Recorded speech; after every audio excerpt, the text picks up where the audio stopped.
누가복음 18장 1절에서 8절 말씀입니다.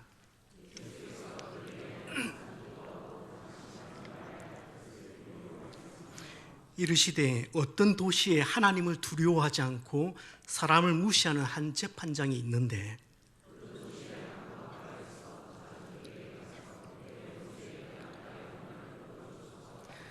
그가 얼마 동안 듣지 아니하다가 후에 속으로 생각하되 내가 하나님을 두려워하지 않고 사람을 무시하나.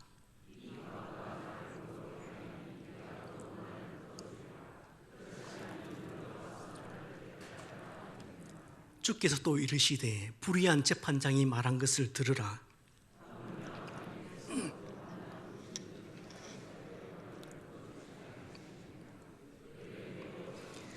네, 함께 읽습니다. 내가 너희에게 이르노니 그러나 세상에서 믿음을 보겠느냐 하시니라. 아멘.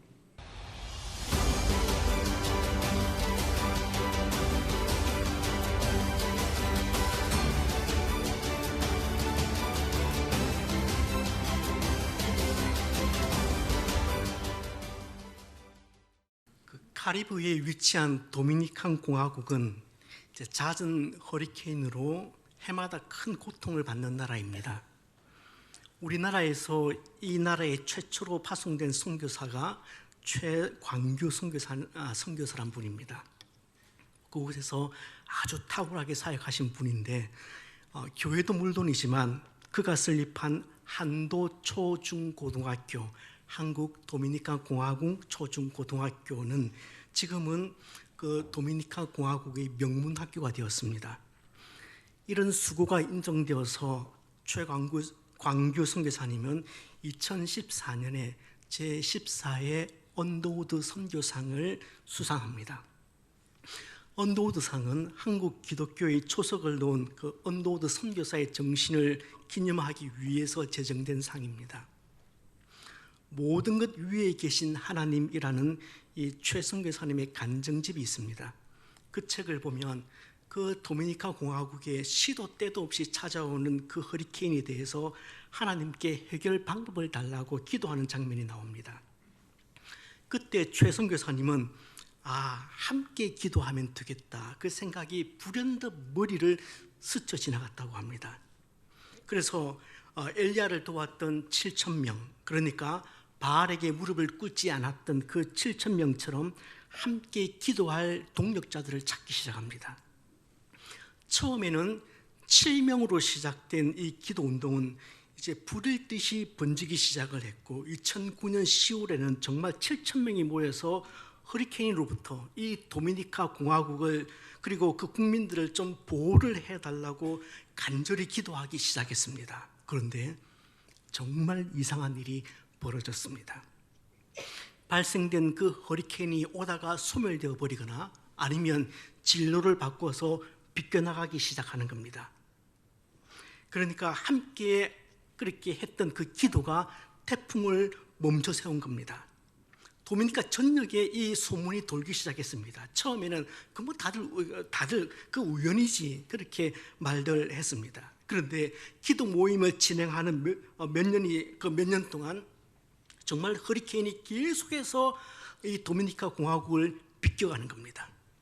도미니카 정부는 바로 이런 기적이 기도로부터 시작되었다. 그래서 그 기도의 효과를 믿고 기도군을 창설해서 이 최 선교사님을 대장으로 임명을 합니다. 그리고 공영방송에 월요일부터 금요일까지 하루 1시간씩 기도 시간을 그렇게 편성해서 정규 방송으로 내보내기 시작했습니다. 대단하죠. 그러니까 우리가 기도할 때 하나님이 우리의 상상을 초월해서 역사하시는 겁니다.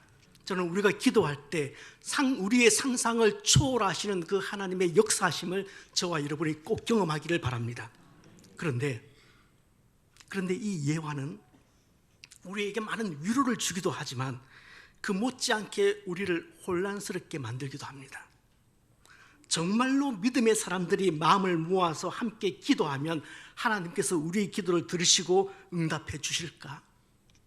실제 주위를 보면 3, 4, 5 그렇게 모여서 서로를 위해서 간절히 기도하는 것을 보지만 위의 예처럼 그렇게 드라마틱하게 응답을 받았다는 사람보다는 아직까지도 응답을 받지 못했다는 사람들이 훨씬 더 많아 보이는데, 그렇다면 이것은 함께 기도하는 사람들이 전심으로 기도하지 않기 때문일까 고민이 깊어집니다. 왜 우리의 기도는 위의 예화처럼 그렇게 드라마틱하게 응답되지 않을까요? 다양한 이유들이 있을 겁니다.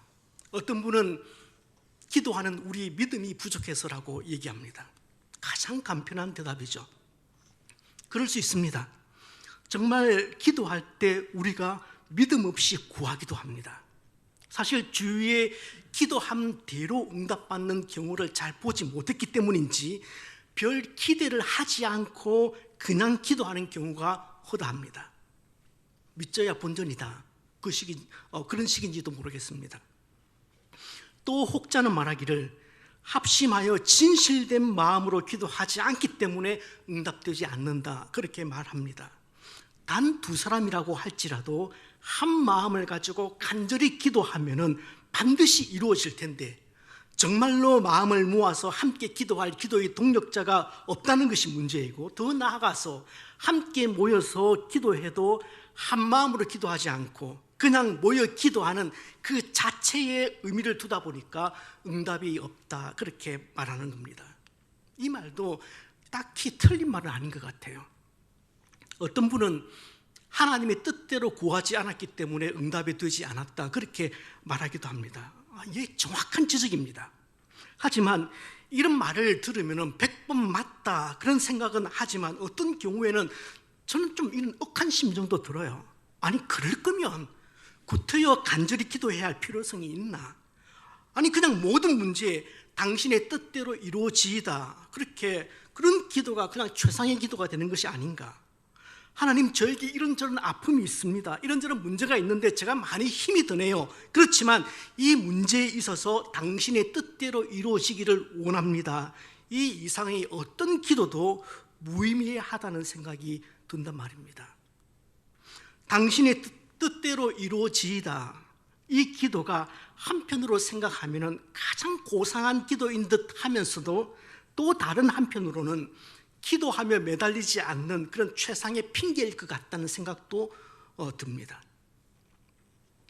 또 어떤 분은 기도하면서 정성이 부족하니까 응답이 안 되는 거지, 그렇게 말들 하기도 합니다. 낭망하지 않고 계속 기도하면 하나님도 그 정성을 예쁘게 봐서라도 응답해 주실 것인데, 그러니까 좀 조금 기도하다가 쉽게 포기를 해버리기 때문에 될 일도 안 된다, 그 얘기입니다. 그래서 많이 듣는 이야기가 아무래도 아직 정성이 부족한가 봐요. 한 사흘 금식을 하면서 매달릴 걸 그랬어요. 이번에는 기도를 좀 덜 했더니 대목인데도 장사가 잘 안 됐네요. 그날 내가 한 30분만 더 기도했다면 뭔가 바뀌는 건데, 그런 이야기들입니다. 마치 기도를 하늘을 향해서 쌓는 공적으로 생각을 하는 겁니다. 그래서 양동이에 물이 차듯이 기도가 차야지 응답을 받는다는 겁니다. 우리 기도가 응답되지 않고 땅에 떨어져 버리는 이유는 이 외에도 여러 가지가 있을 겁니다. 이처럼 기도의 습관을 들인 사람이라면 자신의 기도가 마치 물 새는 바가지 같다는 느낌을 종종 경험을 하곤 합니다. 물 한 바가지를 들어 강으로 갔는데 집으로 돌아와 보니까 바가지는 비어 있습니다. 자신이 강까지 갔다 온 수고를 보여줄 수 있는 것이라고는 오면서 흘린 물이 만들어 놓은 그 자국밖에는 없습니다. 낙심이 되죠. 기도할 때 종종 우리는 이런 감정을 느끼곤 합니다. 항상 기도하고 낭망하지 말아야 할 것에 대해 가르치시면서 예수께서는 불의한 재판관과 한 과부의 이야기를 비유를 들어서 설명해 주셨습니다. 사실 우리가 생각하는 것과는 달리 예수님은 기도에 관해서 그다지 충분한 가르침을 주시지 않았습니다. 기도에 대한 체계적인 그런 지도도 없으셨고 기도에 대한 그런 알찬 강의도 없으셨습니다. 기도의 역동성에 대한 고찰도 없었고 기도의 종류와 드리는 시기를 분류해서 그렇게 정리해 주시지도 않았습니다. 그래서 제자들은 주님, 요한은 자기 제자들에게 기도를 가르쳐 주던데 저희들에게도 기도를 좀 가르쳐 주십시오. 그렇게 요구할 정도였습니다. 사실 주님은 기도를 가르쳐 주는 대신에 기도하는 모습을 보여주셨습니다. 저는 이 점이 우리에게 시사해 주는 점이 아주 크다고 생각합니다. 기도는 분명히 배우기도 해야 하지만 기도는 먼저 하는 겁니다. 저는 그 순서가 맞다고 생각해요. 기도는 먼저 하는 겁니다. 그래서 바울은 분명히 권면합니다. 기도를 계속하고 기도에 감사함으로 깨어 있으라, 그렇게 말씀합니다. 세번역 성경은 이렇게 번역을 해요. 여러분 같이 한번 읽어보십시다. 기도에 힘을 쓰십시오. 감사하는 마음으로 기도하면서 깨어 있으십시오. 또 다른 번역을 보니까 이렇게 되어 있습니다. 제가 번역을 한번 해보겠습니다. 기도의 습관을 항상 유지하십시오. 기도할 때에 깨어있고 감사하십시오. 그렇습니다. 기도는 마음 내킬 때 하는 것이 아니라 어떤 상황에서도 해야 하는 것입니다. 기도하지 않는 한 깨어있는 존재가 될 방법은 없습니다. 사실 우리 가운데 기도하지 않는 사람은 저는 없다고 생각합니다. 다만 힘써 기도하지 않는 사람은 상당히 많다고 생각합니다. 아울러 한때는 힘써 기도하다가 계속해서 끈질기게 기도하는 일을 지속하는 사람은 그다지 많지 않다고 생각합니다. 저는 기도에 관해서 우리 성도들이 가지고 있는 문제는 기도에 대한 무지가 아니라고 생각합니다. 우리는 기도에 대해서 우리 앞 시대 사람들, 신앙인들보다 훨씬 더 많이 알고 있습니다. 또 자신의 기도 생활에서 무엇이 문제인지, 또 그 답은 무엇인지 스스로 잘 알고 있다고 생각합니다. 기도에 관해서 진짜 문제는 기도를 모르는 것이 아니라 기도를 안 하는 것입니다. 기도를 안 하는 것이 문제입니다. 기도를 안 한다면요, 백약이 무효이지 않겠습니까? 기도에 관해서 아무리 많이 안다고 한들, 아무리 많은 정보를 가지고 있다고 한들, 지식을 가지고 있다고 한들, 기도를 안 한다면야 그게 무슨 소용이 있겠습니까? 저는 현대 기독교인들이 문제가, 오늘 우리들의 문제가 기도에 관한 그런 지식이 부족하다, 예전보다는 말씀드린 것처럼 훨씬 더 풍부해졌습니다. 문제는 기도를 안 한다는 게 문제예요. 이제 예수께서 비유로 말씀을 하십니다. 어느 도시에 불의한 재판관이 있었습니다. 그는 하나님도 전혀 두려워하지 않았고 사람들도 무시하는, 그야말로 자기 마음대로 법을 주무르는, 그렇게 법을 집행하는 거칠 것이 없던 사람이었습니다. 피도 눈물도 인정이라고 하는 털끝만큼도 없는 그런 사람이었습니다. 그런데 그 마을에 억울한 일을 당한 과부가 있었습니다. 그 이유는 명시가 되어 있지 않습니다. 아마도 그 당시에 과부들이 원체 억울한 일들을 많이 당했기 때문에 그냥 굳이 구체적으로 언급을 안 했는지도 모르겠습니다. 그러나 단어상 공정하게 대우를 받지 못한 채 자신의 권리를 지금 착취를 당했거나 아니면 자신의 소유를 사기당했던 것 같습니다. 어쨌든 가만 앉아있기에는 너무 억울한 사연이었습니다. 그녀는 재판관이 악한 사람인 줄 이미 알고 있었습니다. 하지만 지금은 과부가 하소연할 수 있는 곳은 법과 공권력뿐이었습니다. 그녀는 재판관에게 가서 자기의 원한을 풀어달라고 신원을 합니다.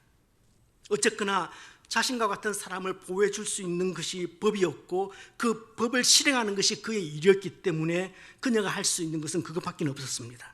하지만 법 위에 놀고 있는 이 재판관이 가난하고 힘없는 그녀의 소원을 들어줄 것이라고 생각했다면 그건 너무 순진한 거죠. 재판관은 하나님을 무시하는 것처럼 그 여자를 무시했습니다. 그런데 결국은 재판관이 백기투항을 하고 이 여인의 부탁을 들어줍니다. 이유는 지긋지긋하게 찾아와서 찐득이처럼 달라붙었기 때문입니다. 과부는 포기하는 법을 모르는 것 같았습니다. 한밤중에도 찾아와서 그의 집 문을 두드렸습니다. 지칠 줄 모르고 그를 졸라댔습니다. 불의한 재판관은 더 이상 버틸 수가 없었습니다. 내가 저 소원 들어주지 않으면 끊임없이 나를 귀찮게 할 것이니까 나를 위해서라도 들어주는 것이 훨씬 더 낫겠다, 그렇게 판단한 겁니다. 완전히 질려버린 거죠. 그래서 과부의 소원을 들어주었습니다. 마치 정치인들이 평소에는 이 시민들의 삶에는 안중에도 없다가 선거철만 되면은 표를 의식해서 주민들의 수건 사업을 적극적으로 해결해 주는 것처럼 말입니다. 여기서 예수께서 말씀하시고자 하는 것은 그러니 악한 재판관의 선한 일을 행했다, 그게 아닙니다. 오히려 악한 재판관의 그 불의한 생각을 더 강조하는 겁니다. 겉으로는 도와준 것 같지만 사실 속으로는 여전히 사람을 무시하고 하나님을 두려워하지 않는 마음 그대로이다. 남의 아픔이나 고통은 전혀 생각하지 않고 순전히 자기 이익과 편리만을 추구했으니까 그는 확실히 불의하다는 것을 보여주고 계시는 겁니다. 결국 여인의 청을 들어준 것도 자꾸만 진드기같이 달라붙으니까 그게 귀찮아서 들어준 겁니다. 다 지 편하자고 한 겁니다. 아주 나쁜 사람입니다. 예수께서 이 비유에서 하나님을 불의한 재판관과 대조를 시킵니다.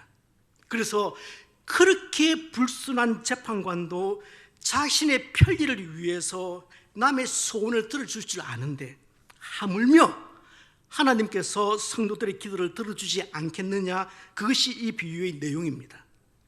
남의 속사정도 헤아리지 못하고 순전히 자신의 편리를 위해서 그 이기적인 마음에서도 과부의 소원을 들어주는데, 우리 각자의 형편과 사정을 속속들이 아시는 그 하나님께서, 우리를 지극히 사랑하시는 하나님이 어찌 자녀의 기도를 들어주지 않겠느냐? 하나님이 우리의 아버지가 아니냐? 하나님이 우리에게 선하신 분이 아니냐? 선하신 아버지께서 다 듣고 계시니까 기도할 때 낙심하지 말고 흔들리지 말고 계속해서 기도하라는 것이 바로 이 얘기입니다. 그게 불의한 재판관과 과부의 이야기입니다. 그런데 한 가지 문제가 여전히 남죠. 실제 상황은 항상 그래 보이지 않는다는 겁니다. 현실에서는 아무리 기도해도 문제가 해결되지 않는 것 같은 그런 경우가 흔합니다. 열심히 기도해도 기도했다는 자기 만족 외에는 내 삶에 어떤 변화도 없는 것 같습니다. 내 정욕대로 쓰려고 구한 것 아닙니다. 분명히 합당한 기도 제목인 것 같은데도 응답이 없습니다. 어떻게 하면 좋을까요? 어떻게 이 문제를 풀어가야 합니까? 부족하고 연약한 저희들 입장에서는 이 딜레마를 극복하기 위해서 인간의 부족함을 강조하는 것이 일반적인 방법입니다. 하나님이 게으르다거나 하나님이 악하다고 말할 수는 없죠. 그러니 기도할 때 우리 정성과 열심이 부족해서 안 들어주시는 것 같다, 그렇게 말하는 것이 가장 무난한 제안 같습니다. 사실 기도란 것은 아무리 해도 2%는 부족한 것 같아요. 불교에서처럼 3000배를 하면 그렇게 들어준다 하면은, 혹은 100일간 정한수를 떠놓고 아침마다 새벽마다 밤마다 그렇게 빌면은 신령님이 그 정성에 감복해서 들어준다고 하면은 힘이야 들겠지만 목표점이 분명히 보이니까 까짓것 못할 것도 없을 것 같습니다. 하지만 기독교의 기도는 그처럼 양으로 응답의 기준을 정할 수 있는 것은 아니거든요. 그래서 아무리 기도해도 응답받기에는 부족한 듯 싶은 것이 기독교의 기도라는 생각이 들 때가 있습니다. 우리 기도가 응답되지 않는 것은 결국 우리의 연약함 때문이다, 기도하는 우리의 부족함과 연약함 때문이다, 그 말이 이해는 되는데 저는 이 말이 동의가 잘 안 돼요. 제 반론은 이렇습니다. 만약에 그렇다면 기도의 응답은, 그 기도의 응답을 받는 사람들은 전부 다 진실되게 기도했고 정성을 다 기울여서 기도했기 때문에 그렇게 응답받았다, 그렇게 말할 수 있을까? 반대로 응답을 받지 못한 사람들은 전부 다 정성이 부족했거나 아니면 진실되게 기도하지 못했던 것일까? 저는 기도의 응답을 받은 사람이 언제나 믿음이 더 좋았기 때문에, 기도할 때 더 간절했기 때문에 기도 응답을 받았다, 그렇게 생각하지는 않습니다. 그렇다면 천지도 모르는 아이들이 기도할 때 응답받는 것은, 그런 경우에는 어떻게 설명이 됩니까? 어린 아이들은 순수한 거지 믿음이 좋다라고 말할 수 있는 것은 아니거든요. 믿음이 순수하다고 말하는 거죠. 저는 오늘 이 비유가 기도에 있어서 지극정성을 강조하는 것은 아니라고 확신합니다. 이 말씀은 정성을 다해서 기도를 하면 기필코 그 기도가 응답된다, 그 말씀도 아닙니다. 적어도 이 비유는 그런 얘기하는 것이 아닙니다. 이 비유의 말씀은 이 말씀 이전에 기록된 17장 말씀의 내용과 밀접한 연관을 가지고 있는데, 17장에서 주님께서 뭐라고 말씀하셨냐 하면은 마지막 때에 관해서 주님께서 말씀을 해주셨습니다. 이제 얼마 지나지 않아서 예루살렘이 멸망을 할 것인데, 그 사건은 마지막 심판이 가까웠음을 상기시킬 것이다, 그 내용의 말씀을 17장에서 하십니다. 그리고 난 다음 18장에서 항상 기도하고 낭망치 말아야 할 것에 대해서 교훈을 주십니다. 그렇다면 이 말씀은 일상적인 기도의 제목들에 적용되는 말씀이라기보다는 1차적으로는 마지막 때를 살아가며 주님의 재림을 기다리는 성도들의 기도 생활에 적용되는 말씀이라는 겁니다. 이 비유의 마지막이 그러나 인자가 올 때에 세상에서 믿음을 보겠느냐, 그 질문으로 끝나고 있는 것도 이 비유가 사실은 종말의 상황을 드러내주는 비유라는 것입니다. 쉽게 말씀드리면 이 비유는 단순히 어떻게 기도하면 응답받을 수 있는가에 관한 그 비결을 말씀하는 그런 비유가 아니라, 특별히 말세를 살아가는 성도들이, 그 성도들이 어떻게 기도를 해야 할지, 그 기도에 관한 기본 자세를 강조하는 비유입니다. 여러분 이해가 되십니까? 말세를 살아가는 성도들의 삶에 아픔이 있습니다. 고난이 있습니다. 성도이기 때문에 더 큰 어려움을 당할 수도 있습니다. 열심히 기도한다고 해서 핍박이 비껴가는 것도 아니고, 정성껏 기도한다고 해서 고난을 다 피해갈 수 있는 것도 아닙니다. 기도 많이 하면 부자가 되고 이 땅에서 천년만년 잘 살게 되는 것도 아닙니다. 그렇게 되지 않아요. 여러분 오해 마시길 바랍니다. 그러니까 기도할 필요가 없다, 그 말씀 제가 드리는 것 아닙니다. 일상생활에 필요한 것을 위해서 구하는 기도는 저속하고 유치하다, 그 말씀 절대 아닙니다. 오늘 필요할 양식을, 그 일용할 양식을 위해서도 우리가 부지런히 기도해야 합니다. 작고 세세한 것도 빠뜨림 없이 그렇게 하나님 앞에 아뢰어야 합니다. 그래야 하나님이 들으십니다. 저는 주님의 제자들이나 2차적으로 이 말씀을 들었던 그 당시 사람들은 이 비유의 말씀을 절대 이해하지 못했다고 생각합니다. 지금 예수님은 죽으시러 예루살렘으로 올라가시고 있는 중이었습니다. 평소에도 주님은 마지막 때에 대해서, 그것도 마지막 때에 일어날 일들에 대해서 말씀을 하셨고, 지금 임박한 죽음 앞에서도 마지막 때와 그 재림에 대해서 말씀을 주시고 있지만, 제자들은 그 의미를 파악도 하지 못하고 있습니다. 아마도 이 말씀은, 이 비유의 말씀은 얼마 후에 주님이 고난을 받으시고 죽으신 후에 부활하시고 그들의 곁을 떠나가셨을 때, 이 재판관과 그 과부의 비유가 이런 이야기였구나, 그때 알았을 겁니다. 그래서 후에 이 비유의 의미를 제대로 이해한 그들은 기도할 때 고난이 없게 해달라거나, 혹은 이제 좀 대접받으면서 살 수 있도록 해 주옵소서 하는 기도를 하는 대신에 그들은 이렇게 기도했습니다. 마라나타, 아멘, 주 예수여 어서 오시옵소서. 그 기도를 하기 시작했습니다. 어려움과 핍박을 만나고 멸시와 조롱을 받으면서도, 그래서 말할 수 없이 불안하고 초조했던 그들은 주님 이제 오셔서 밤낮 부르짖는 저희들의 원한을 풀어주소서, 주님 어서 오셔서 이들을 향해 오래 참지 말아주소서, 주님 어서 오셔서 택한 자들의 기도를 들어주소서, 그렇게 기도하기 시작했습니다. 여기 그들이 기도한 무게중심, 그들이 한 기도의 무게중심은 원한을 갚음이 아니라 주님의 오심입니다. 주님 어서 오십시오. 주님 어서 오십시오. 주님의 나라가 속히 이루어지십시오. 그 기도를 비로소 하기 시작한 겁니다. 그래서 저는 이 말씀에 자꾸 기도하면 하나님이 들으시기 때문에 하나님이 질릴 정도로 그렇게 기도하라, 그런 행위를 가르치는 말씀이 아니라 말세에 우리가 기도할 때 무엇을 기도해야 할지 그 기도의 자세와 그 기도의 내용을 가르치는 말씀이라고 저는 확신합니다. 성도는 주님의 나라를 기다리며 소망하는 자세로 살아야 하고 또 그것을 위해서 기도해야 한다는 말씀입니다.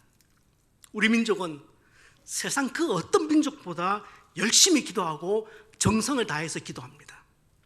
기도라면 타의 추종을 불허하는 그런 민족입니다. 그러나 때로는 기도하는 그 기본적인 마음의 자세가 너무나 좁아서 대체 우리가 궁극적으로 무엇을 추구하는 사람들인가, 그것을 의심하게 만드는 경우들이 있단 말입니다. 이 말은 먼저 말씀드린 것처럼 우리가 살아갈 때 발생하는 사소한 문제들을 위해서 기도하는 것이 잘못되었다는 것이 아닙니다. 기도의 균형을 잃었다는 것입니다. 예수께서는 기도에 관한 말씀을 주시면서 먼저 그의 나라와 그의 의를 구하라, 그렇게 아주 간단 명료하게 말씀을 주셨습니다. 그래서 먼저 무엇을 구해야 할지, 기도 생활에 어떻게 균형을 잡아야 할 것인지 아주 간단 명료하게 말씀을 해 주셨어요. 여러분, 사소한 일들을 위해서 기도하시기 바랍니다. 우리는 연약한 육체를 입고 있습니다. 때문에 육신의 필요들을 위해서 마땅히 기도하셔야 합니다. 고민과 어려움을 해결할 길이 없어서 답답하다면 하나님 앞에 우리 마음을 다 토로해 놓아야 합니다. 마땅히 그런 것들을 구하고 그런 것들을 위해서 기도하셔야 합니다. 크든 작든 우리가 아뢰는 그 기도의 내용을 꼼꼼히 들으시는 하나님께 속속들이 아뢰어야 합니다. 그렇게 일상생활의 소소한 모든 것을 구구절절 아뢰는 것이 유치하다, 신앙이 어리다, 그렇게 폄하해서는 안 된다고 저는 생각합니다. 그러나 동시에 우리는 주님의 나라가 속히 오기를, 그분의 통치가 이 땅에서도 편만하기를 위해서 기도하셔야 된단 말입니다. 기도에 있어서 균형을 잡아야 합니다. 그런데 제가 지금 지적하고 싶은 문제는 그의 나라를 위해서 기도하는 것은 그 기도 제목이 우리 마음에 와닿지 않는다는 게 문제예요. 너무 먼 얘기하는 것 같고 또 딴 얘기하는 것 같아요. 하나님 나라가 확장되는 것에 관한 기도에는 아무 관심도 없는 것처럼 보이는 경우가 허다합니다. 하나님의 뜻이 하늘에서 이루어지는 것처럼 땅에서도 이루어지게 하소서, 그렇게 한번 기도해 봅시다 하면 우리 마음이 움직이지를 않습니다. 한 번도 보지 못한 선교사를 위해서 기도하자고 할 때 우리 안에 절실함이 없습니다. 우리 교단 산하의 고신대학과 복음병원을 위해서 기도하자고 해도 크게 마음이 움직이지 않습니다. 내 삶과 멀리 떨어져 있는 것 같은 그런 기도는 가슴에도 와닿지 않을 뿐더러 너무 사소하고 생소하다는 게 우리의 기도 생활에 있어서 문제란 말입니다.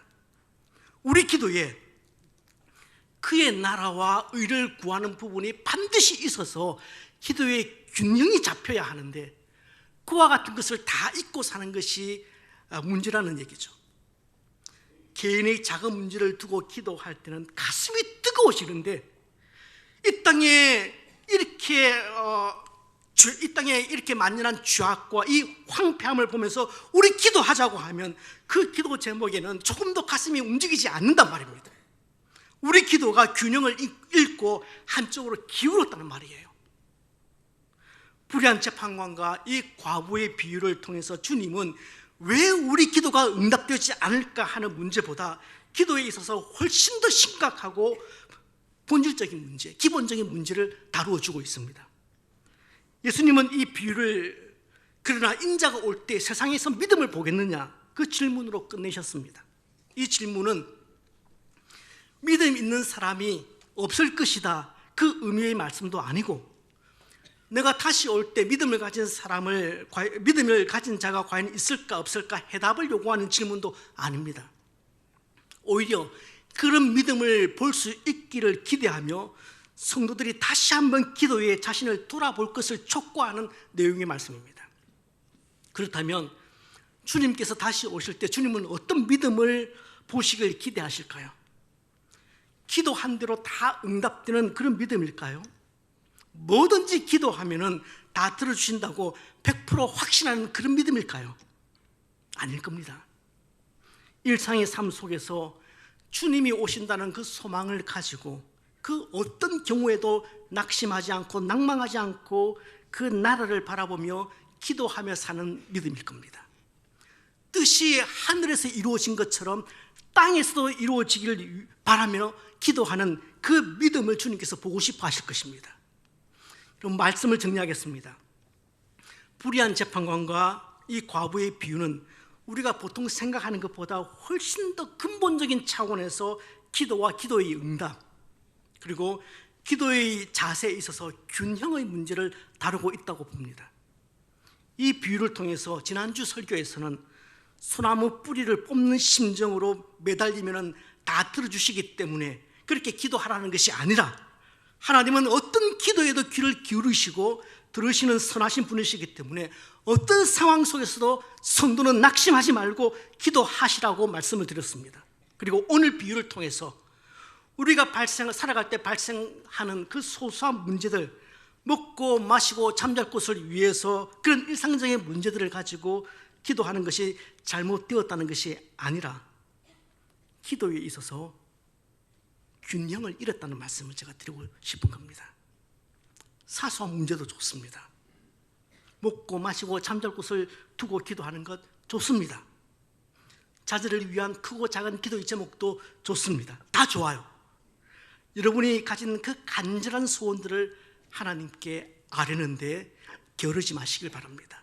그런데 이제는 여러분이 기도하는 그 기도의 자리에서 하나님의 나라와 그 의도 구해 보시길 바랍니다.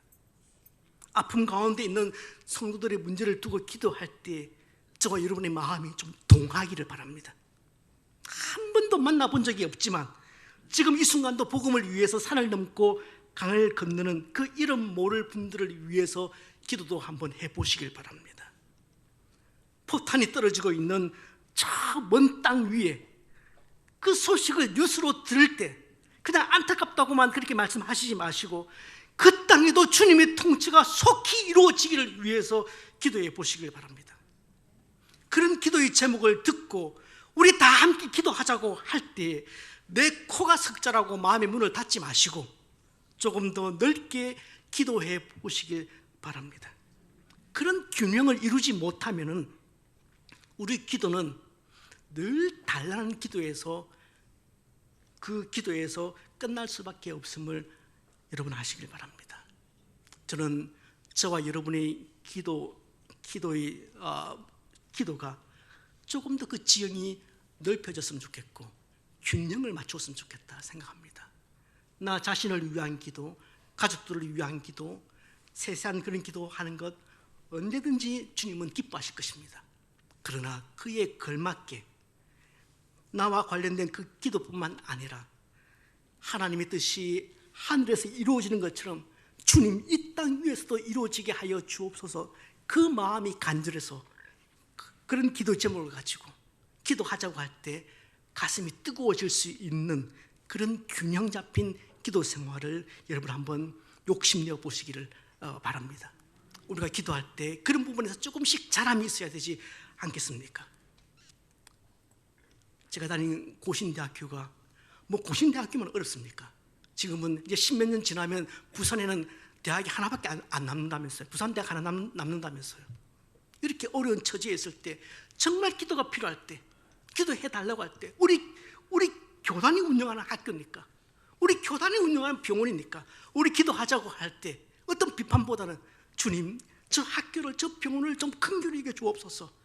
우리에게 있는 안타까움이 있어서 그래서 우리 기도의 균형을 잡을 수 있다면 주님이 저는 기뻐하실 것이라고 생각합니다.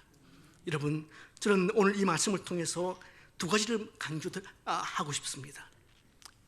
조금 사이드로 강조했지만 여러분 지금 우리 현대 기독교인들의 기도 생활에 있어서 문제는 기도를 모르는 게 문제가 아닙니다. 기도 안 하는 게 문제입니다. 기도 안 하는 게 문제예요.